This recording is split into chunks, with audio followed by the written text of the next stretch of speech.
Hello दोस्तों, नमस्कार। आज फिर एक नई कहानी के साथ आप सबका अपने चैनल में स्वागत करती हूँ। आज की कहानी है श्री फणीश्वर नाथ रेणु जी की कहानी रसप्रिया। तो चलिए आज की कहानी सुनते हैं। धूल में पड़े कीमती पत्थर को देखकर जौहरी की आंखों में एक नई झलक झिलमिला गई। अपरूप रूप। चरवाहा मोहना छोड़ा को देखते ही पचकौड़ी मृदंगिया के मुंह से निकल पड़ा। अपरूप रूप। खेतों, मैदानों, बाग बगीचों और गाय बैलों के बीच चरवाहा मोहना का सुंदरता। मृदंगिया की क्षीण ज्योति आंखें सजल हो गई।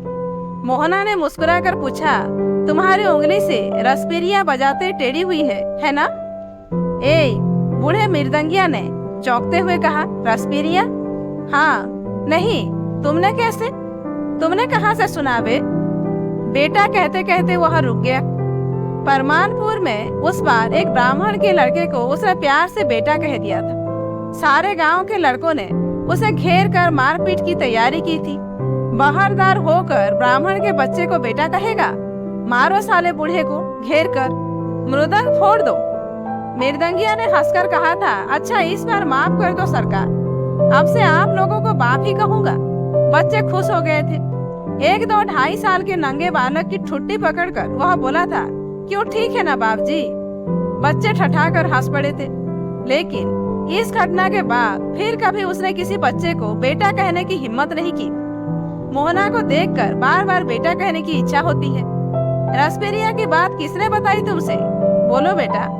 10-12 साल का मोहना भी जानता है पचकौड़ी अधपगला है, कौन इससे पार पाए? उसने दूर मैदान में चरते हुए अपने बैलों की ओर देखा। मृदंगिया कमलपुर के बाबू लोगों के यहाँ जा रहा था। कमलपुर के नंदू बाबू के घराने में अब भी मृदंगिया को 4 मीठी बातें सुनने को मिल जाती है। 1-2 जून भोजन का बंधा हुआ है ही। कभी कभी रस चर्चा भी यहीं आकर सुनता है वह। 2 साल के बाद वह इस इलाके में आया है। दुनिया बहुत जल्दी जल्दी बदल रही है। आज सुबह शोभा मिसर के छोटे लड़के ने तो साफ साफ कह दिया, तुम जी रहे हो या थेथराई कर रहे हो मृदंगिया? हाँ, यह जीना भी कोई जीना है, निर्लजता है और थेथराई की भी सीमा होती है। 15 साल से वह गले में मृदंग लटकाकर गांव-गांव घूमता है, भीख मांगता है। दाहिने हाथ की टेढ़ी उंगली मृदंग पर बैठती ही नहीं है। मृदंग क्या बजाएगा? अब तो धातिंग धातिंग भी बड़ी मुश्किल से बजाता है। अतिरिक्त गांजा भांग सेवन के गले से आवाज विकृत हो गई है। किंतु मृदंग बजाते समय विद्यापति की पदावली गाने की वह चेष्टा अवश्य करेगा। फूटी भांति से जैसे आवाज निकलती है वैसी ही आवाज, सोए सोए। 15-20 साल पहले तक विद्यापति नाम की थोड़ी पूछ हो जाती थी। शादी ब्याह, यज्ञ, उपनयन, मुंडन, छेदन आदि शुभ कार्यों में विद्पतिया मंडली की बुलाहट होती थी। पचकौड़ी मृदंगिया की मंडली ने सहरसा और पूर्णिया जिले में काफी यश कमाया है। पचकौड़ी मृदंगिया को कौन नहीं जानता? सभी जानते हैं, वह अधपगला है। गांव के बड़े बूढ़े कहते हैं, अरे पचकौड़ी मृदंगिया का भी एक जमाना था। इस जमाने में मोहना जैसा लड़का भी है, सुंदर, सलोना और सुरीला। रसप्रिया गाने का आग्रह करता है। एक रसप्रिया गाओ ना मृदंगिया। रसप्रिया सुनोगे? अच्छा सुनाऊंगा, पहले बताओ किसने? हे मोहना बैल भागे, एक चरवाहा चिल्लाया। रे मोहना, पीठ की चमड़ी उधेड़ेगा करमो। अरे बाप, मोहना भागा। कल ही करमो ने उसे बुरी तरह पीटा है। दोनों बैलों को हरे हरे पाट के पौधों की महक खींच ले जाती है बार बार। खट्टा मीठा पाट। पचकौड़ी ने पुकार कर कहा, मैं यहीं पेड़ की छाया में बैठता हूँ, तुम बैल हाँक कर लौटो। रसपेरिया नहीं सुनोगे? मोहना जा रहा था, उसने पलट कर देखा ही नहीं। रसप्रिया? विद्यापत नाच वाले रसप्रिया गाते थे। सहरसा के जोगेंद्र झा ने एक बार विद्यापति के 12 पदों की एक पुस्तिका छपाई। मेले में खूब बिकी हुई थी रसप्रिया पोथी की। विद्यापत नाच वालों ने गा गा कर जनप्रिया बना दिया था रसप्रिया को। खेत के आल पर झर जामुन की छाया में पचकौड़ी मृदंगिया बैठा हुआ है, मोहना की राह देख रहा है। जेठ की चढ़ती दोपहरी में खेतों में काम करने वाले भी अब गीत नहीं गाते हैं। कुछ दिनों के बाद कोयल भी कुकना भूल जाएगी क्या? ऐसी दोपहरी में चुपचाप कैसे काम किया जाता है? 5 साल पहले तक लोगों के दिल में हुलारस बाकी था। पहली वर्षा में भीगी हुई धरती के हरे भरे पौधों से एक खास किस्म की गंध निकलती है। तपती दोपहरी में मोम की तरह गल उठती है रस की डाली। वे गाने लगते थे बिरहा, चाचर, लगनी। खेतों में काम करते हुए गाने वाले गीत भी समय असमय का ख्याल करके गाए जाते हैं। रिमझिम वर्षा में बारहमासा, चिलचिलाती धूप में बिरहा, चाचर और लगनी। हाँ रे, हल जोते हलवाया भैया रे, खुरपी रे चरावे मजदूर, यही पथे धानी मोरा है रुसाली। खेतों में काम करते हलवाहों और मजदूरों से कोई बिरही पूछ रहा है। कातर स्वर में उसकी रूठी हुई धनी को इस राह से जाते देखा है किसी ने? अब तो दोपहरी नीरस ही कटती है, मानो किसी के पास एक शब्द भी नहीं रह गया है। आसमान में चक्कर काटते हुए चील ने टिहकारी भरी, टिही टिहिक। मृदंगिया ने गाली दी, शैतान। उसको छेड़कर मोहना दूर भाग गया है। वह आतुर होकर प्रतीक्षा कर रहा है। जी करता है दौड़कर उसके पास चला जाए। दूर चरते हुए मवेशियों के झुंडों की ओर बार बार वह बेकार देखने की चेष्टा करता है। सब धुंधला। उसने अपनी झोली टटोल कर देखा, आम है, मूढ़ी है। उसे भूख लगी। मोहना के सूखे मुंह की याद आई और भूख मिट गई। मोहना जैसे सुंदर सुशील लड़कों की खोज में ही उसकी जिंदगी के अधिकांश दिन बीते हैं। विदापत नाच में नाचने वाले नटुआ का अनुसंधान खेल नहीं, सबन्नों के घर में नहीं। छोटी जाति के लोगों के यहाँ मोहना जैसे लड़की मुहा लड़के हमेशा पैदा नहीं होते। ये अवतार लेते हैं समय समय पर, यदा यदा ही। मैथिल ब्राह्मण, कायस्थों और राजपूतों के यहाँ विदापत बालों की बड़ी इज्जत होती थी। अपनी बोली मिथिलाम में नटुआ के मुंह से जन्म अवधि हम रूप निहारल सुनकर वे निहाल हो जाते थे। इसलिए हर मंडली का मूलगैन नटुआ के खोज में गांव गांव भटकता फिरता था। ऐसा लड़का जिसे सजा धजा कर नाच में उतारते ही दर्शकों की एक फुसफुसाहट फैल जाए। ठीक ब्राह्मणी की तरह लगता है ना? मधुकांत ठाकुर की बेटी की तरह ना, छोटी चंपा जैसी सूरत है। पचकोड़ी गुनी आदमी है। दूसरी मंडली में मुलगैन और मृदंगिया की अपनी अपनी जगह होती। पचकोड़ी मुलगैन भी था और मृदंगिया भी। गले में मृदंग लटकाकर बजाते हुए वह गाता था, नाचता था। एक सप्ताह में ही नया लड़का भावरी देकर परवेश में उतरने योग्य नाच सीख लेता था। नाच और गाना सिखाने में कभी उसे कठिनाई नहीं हुई। मृदंग के स्पष्ट बोल पर लड़कों के पांव स्वयं ही थिरकने लगते थे। लड़कों के जिद्दी माँ बाप से निपटना मुश्किल व्यापार होता था। विशुद्ध मैथिल में और भी शहद लपेटकर वह फुसलाता। किशन कन्हैया भी नाचते थे। नाच तो एक गुण है।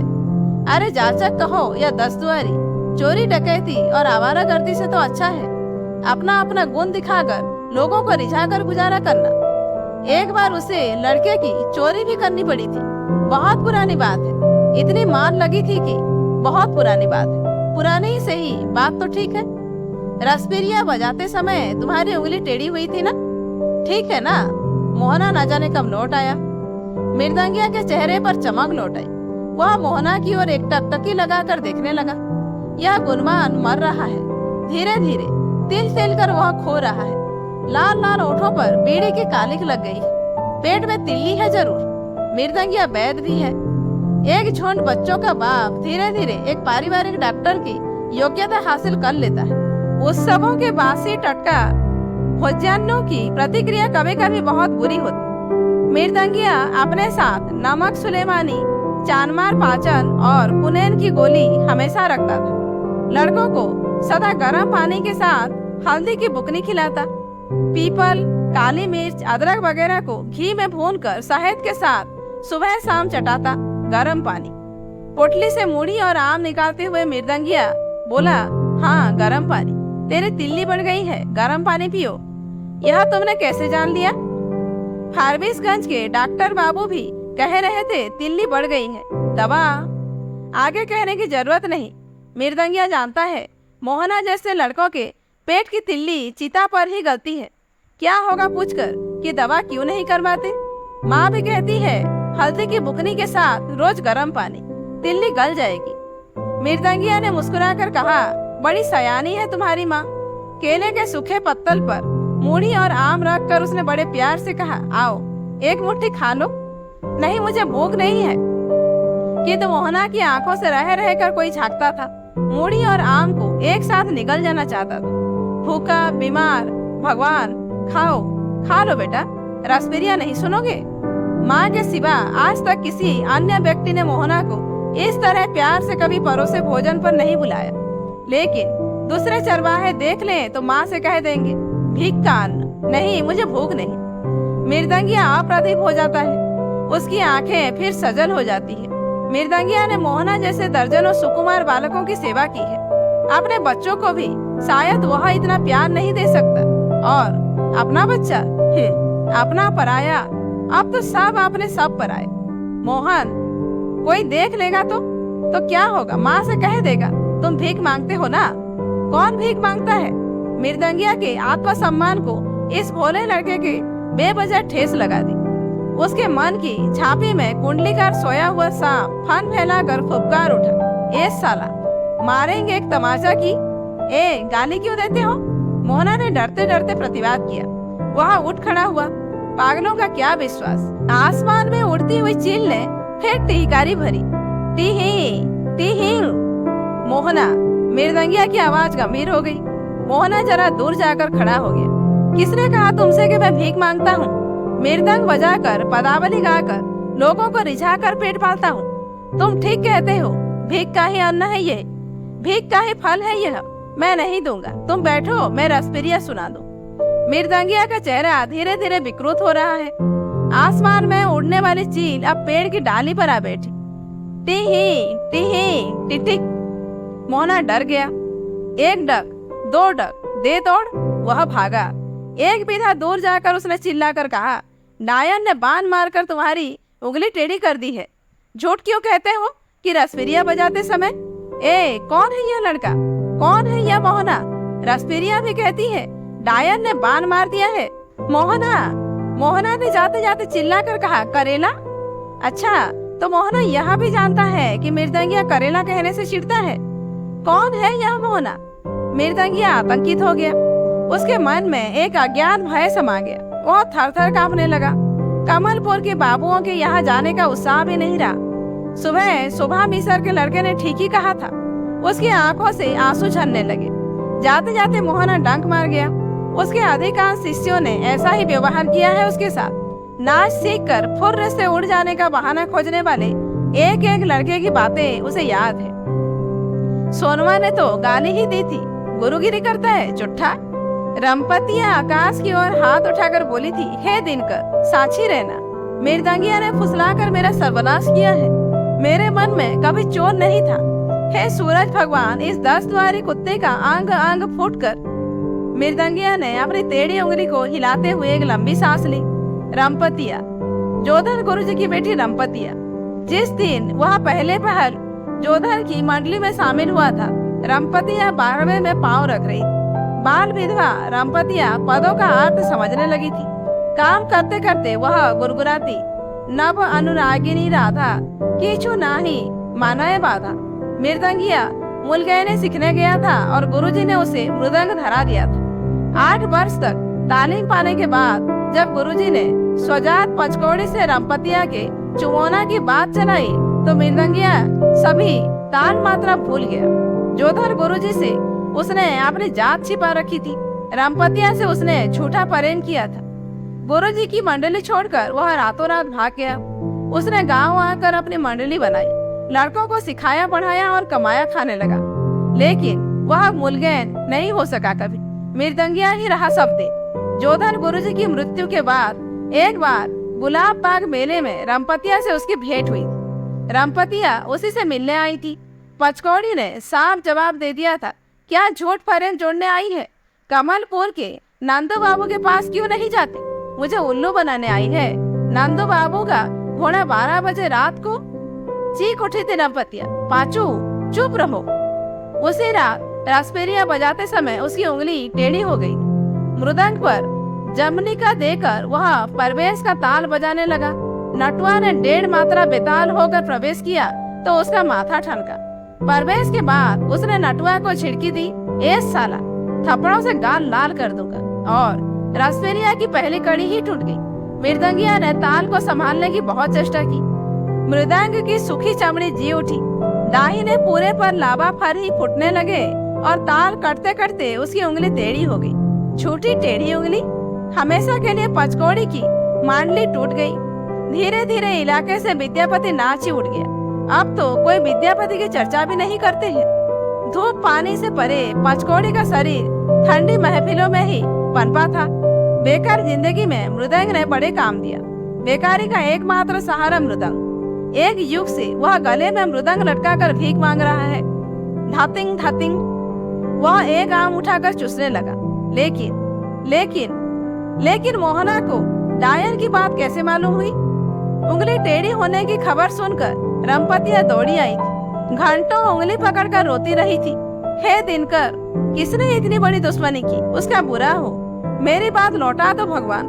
गुस्से में कही हुई बातें, नहीं पाचू, मैंने कुछ भी नहीं किया है। जरूर किसी डायन ने ही बाण मार दिया है। मृदंगिया ने आंखें पोंछते हुए ढलते हुए सूरज की ओर देखा।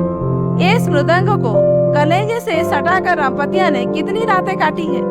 मृदंग को उसने छाती से लगा दिया। पेड़ की डाली पर बैठी हुई चील ने उड़ते हुए जोड़े से कुछ कहा। टीं टीं टीं। ए साला, उसने चील को गाली दी, तंबाकू चुनिया कर मुंह में डाल दी और मृदंग को पूरे पर उंगलियां नचाने लगा। धीरे नागी थिनता। पूरी जमनिका वह नहीं बजा सका। बीच में ही ताल टूट गया। आकी है हा आहा हा। सामने झरबेरी के जंगल के उस पार किसी ने सुरीली आवाज में बड़े समारोह के साथ रसपेरिया की पदावली उठाई। नव वृंदावन, नव नव तरुंगन, नव नव विकसित फूल। मृदंगिया के सारे शरीर में एक लहर दौड़ गई। उसकी उंगलियां स्वयं की मृदंग के पूरे पर थिरकने लगी। गाय बैलों के झुंड दोपहर की उतरती छाया में आकर जमा होने लगे। खेतों में काम करने वालों ने कहा, पागल है, जहाँ जी चाहा बैठकर बजाने लगता है। बहुत दिन के बाद लौटा है। हम तो समझते थे कि कहीं मर खम गया। रसप्रिया की सुरीली रागिनी ताल पर आकर कट गई। मृदंगिया का पागलपन अचानक बढ़ गया। वह उठकर दौड़ा। झरबेरी के झाड़ी के उस पर कौन है यह शुद्ध रसप्रिया गाने वाला? इस जमाने में रसप्रिया का रसिक? झाड़ी में छिपकर मृदंगिया ने देखा मोहना तन्मय होकर दूसरे पद की तैयारी कर रहा है। गुनगुनाहट बंद करके उसके गले को साफ किया। मोहना के गले में राधा आकर बैठ गई है। क्या बंदिश है? नदी बह नयनक नीर, आहो पलनी बहे ताही तीरी। मोहना बेसुध होकर गा रहा था। मृदंग के बोल पर वह झूम झूम कर गा रहा था। मृदंगिया की आंखें उसे एकटक निहार रही थी और उसकी उंगलियां फिरकी की तरह नाचने को व्याकुल हो रही थी। 40 वर्ष का अधपागल युगों के बाद भावावेश में नाचने लगा। रह कर वह अपनी विकृत आवाज में पदों की कड़ी धेरता। फोय फोय सोय सोय धीरे नागी धिनता। दोहो रस्म य तनु गुनेक नहीं और लागल दुहक ना भागया जोर।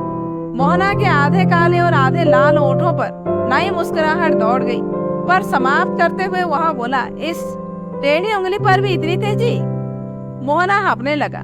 उसकी छाती की हड्डियां, उफ। मृदंगिया धम से जमीन पर बैठक कर गया। कमाल कमाल, किससे सीखे? कहाँ सीखी तुमने पदावली? कौन है तुम्हारा गुरु? मोहना ने हंसकर जवाब दिया, सीखूंगा कहाँ, माँ तो रोज गाती है। प्रातः की मुझे बहुत याद है, लेकिन अभी तो उसका समय नहीं। हाँ बेटा, बेताले के साथ कभी मत गाना बजाना। जो कुछ भी है सब चला जाएगा। समय कुसमय का भी ख्याल रखना। लो अब आम खा लो। मोहना बेझिझक आम लेकर चूसने लगा। एक और लो। मोहना ने 3 आम खाए और मृदंगिया के विशेष आग्रह पर 2 मुट्ठी मूढ़ी भी फाँक गया। अच्छा, अब एक बात बताओगे मोहना, तुम्हारे माँ बाप क्या करते हैं? बाप नहीं है, अकेली माँ है। बाबू लोगों के घर कुटाई पिसाई करती है और तुम नौकरी करते हो किसके यहाँ? कमलपुर के नंदू बाबू के यहाँ। नंदू बाबू के यहाँ? मोहना ने बताया। उसका घर सहरस में है। तीसरे साल सारा गांव कोसी मैया के पेट में चला गया। उसकी माँ उसे लेके अपने ममहार आई है कमलपुर। कमलपुर में तुम्हारे माँ के मामू रहते हैं। मृदंगिया कुछ देर तक चुपचाप सूर्य की ओर देखता रहा। नंदू बाबू, मोहना की माँ, डायन वाली बात तुम्हारी माँ कह रही थी। हाँ, और एक बार सामदेव झा के यहाँ जनेऊ में तुमने गिरधर पट्टी मंडली वालों को भी मृदंग छीन लिया था, बेताला बजा रहा था, ठीक है ना? मृदंगिया की खिचड़ी दाढ़ी मानो अचानक सफेद हो गई। आपने अपने को संभाल कर पूछा, तुम्हारे बाप का नाम क्या है? अयोध्या दास। अयोध्या दास? बूढ़ा अयोध्या दास, जिसके मुंह में न बोल न आंख में लोर, मंडली में गठरी होता था, बिना पैसे का नौकर बेचारा अयोध्या दास। बड़ी सयानी है तुम्हारी माँ। एक लंबी सांस लेकर मृदंगिया ने अपनी झोली से एक छोटा बटुआ निकाला। लाल लाल पीले कपड़ों के टुकड़ों को खोलकर कागज की एक पुड़िया निकाली उसने। मोहन ने पहचान लिया। नोट? क्या है? नोट? हाँ, नोट है। कितने रुपए हैं? 5 टकिया? 10 टकिया? जरा छूने दोगे? कहाँ से लाए? मोहना एक सांस में सब कुछ पूछ गया। सब 10 टकिया है। हाँ, सब मिलाकर 40 रुपए है। मृदंगिया ने एक बार इधर उधर निगाहें दौड़ाई, फिर फुसफुसाकर बोला, मोहना बेटा, फारबिसगंज के डॉक्टर बाबू को देकर बढ़िया दवा लिखा लेना। खट्टा मीठा परहेज करना, गर्म पानी जरूर पीना। जल्दी रख लो, कोई देख लेगा। मोहना ने भी एक बार चारों ओर नजर दौड़ाई। उसके होठों की काली और गहरी हो गई। मृदंगिया बोला, बीड़ी तंबाकू भी पीते हो? खबरदार। वह उठ खड़ा हुआ। मोहना ने रुपए ले लिए। अच्छी तरह गांठ में बांध ले, माँ से कुछ मत कहना। और हाँ, यह भीख का पैसा नहीं बेटा, यह मेरी कमाई के पैसे हैं, अपनी कमाई के। मृदंगिया ने जाने के लिए पांव बढ़ाया। मेरी माँ खेत में घास काट रही है, चलो ना, मोहना ने आग्रह किया। मृदंगिया रुक गया, कुछ सोचकर बोला, नहीं मोहना, तुम्हारे जैसा गुणवान बेटा पाकर तुम्हारी माँ महारानी है। मैं महाभिकारी दस्तवारी हूँ, जाचक फकीर। दवा से जो पैसे बचे उसका दूध पीना। मोहना की बड़ी बड़ी आंखें कमलपुर के नंदू बाबू की आंखों की जैसी है। रे मोहना रे, बैल कहाँ है रे? तुम्हारी माँ पुकार रही है शायद। हाँ, तुमने कैसे जान लिया? रे मोहना रे। एक गाय ने सुर में सुर मिलाकर अपने बछड़े को बुलाया। गाय बैलों के घर लौटने का समय हो गया। मोहना जानता है माँ बैल हाँक कर ला रही होगी, झूठ मूठ उसे बुला रही है। वह चुप रहा। जाओ, मृदंगिया ने कहा, माँ बुला रही है, जाओ। अब से मैं पदावली नहीं, रसप्रिया नहीं, निर्गुण गाऊंगा। देखो, मेरी उंगली शायद सीधी हो रही है। शुद्ध रसप्रिया कौन गा सकता है आजकल? अरे चलू मन ससुराल जाइबे हो रामा, कि आहो रामा, नैहारा में अगिया लगाया ब्रे की। खेतों की पगडंडी झरवेरी के जंगल के बीच होकर जाती है। निर्गुण गाता हुआ मृदंगिया झरवेरी की झड़ियों में छिप गया। ले, यहाँ अकेला खड़ा होकर क्या करता है? कौन बजा रहा था मृदंग रे? घास का बोझा सिर पर लेकर मोहना की माँ खड़ी है। पचकौड़ी मृदंगिया, वहाँ आया है वह? उसकी माँ ने बोझा जमीन पर पटकते हुए पूछा। मैंने उसके ताल पर रसप्रिया गाया है। कहता था, इतना शुद्ध रसप्रिया कौन गा सकता है आजकल? उसकी उंगली अब ठीक हो जाएगी। माँ ने बीमार मोहना को आह्लाद से अपनी छाती से सटा लिया। लेकिन तू तो हमेशा उसकी टोकरी भर शिकायत करती थी। बेईमान है, गुरुद्रोही है, झूठा है तो वैसे लोगों का संगत ठीक नहीं। खबरदार जो उसके साथ फिर कभी गया। दस्तवारी जाचकों से हेल मेल करके अपना ही नुकसान होता है। चल उठा बोझ। मोहना ने बोझ उठाते समय कहा, जो भी हो, गुनी आदमी के साथ रसप्रिया। चुप, रसप्रिया का नाम मत ले। अजीब है माँ, जब गुस्साएगी तो बाघिन की तरह, और जब खुश होती है तो गाय की तरह हुंकारती जाएगी और छाती से लगा लेगी। तुरंत खुश, तुरंत नाराज। दूर से मृदंग की आवाज आई, धातिंग धातिंग। मोहना की माँ खेत की उबड़ खाबड़ मेड़ पर चल रही थी। ठोकर खाकर गिरते गिरते बची। घास का बोझ गिरकर खुल गया। मोहना पीछे पीछे मुंह लटकाकर जा रहा था। बोला, क्या हुआ माँ? कुछ नहीं। धातिंग धातिंग। मोहना की माँ खेत की मेड़ पर बैठ गई। छेठ की शाम से पहले से जो पुरवैया चलती है धीरे धीरे तेज हो गई। मिट्टी की सौंधी सुगंध हवा में धीरे धीरे घुलने लगी। धातिंग धातिंग। मृदंगिया और कुछ बोलता था बेटा। मोहना की माँ आगे कुछ न बोल सकी। कहता था, तुम्हारे जैसा गुणवान बेटा पाकर तुम्हारी माँ महारानी है। मैं तो दस्तवारी हूँ, झूठा बेईमान।